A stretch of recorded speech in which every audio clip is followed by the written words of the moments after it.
সাথে রাসূল সাল্লাল্লাহু আলাইহি ওয়াসাল্লামকে মেলানো ঠিক হবে না, ঠিক হবে না।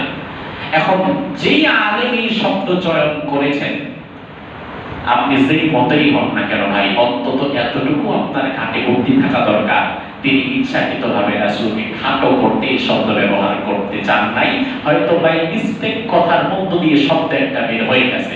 এখন আমাদের সমস্যা হচ্ছে, নিজ দলের আলেম যদি হাজারো ভুল কথা বলে, ওই কথা আমরা ধরি না, আর ভিন্ন মতের কোন আলেম একটু এদিক সেদিক হলে ওই দিলকে আমরা তাল বানায় ছেড়ে দিই।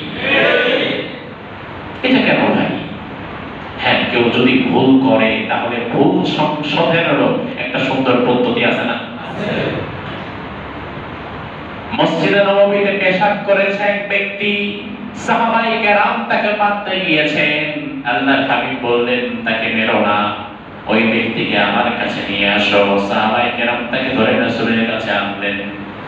আল্লাহর হাবিব বললেন, তুমি জানো নাকি এটা কোন জায়গা? বলে, না জানি না। পেশাব করেছো? জি করছি।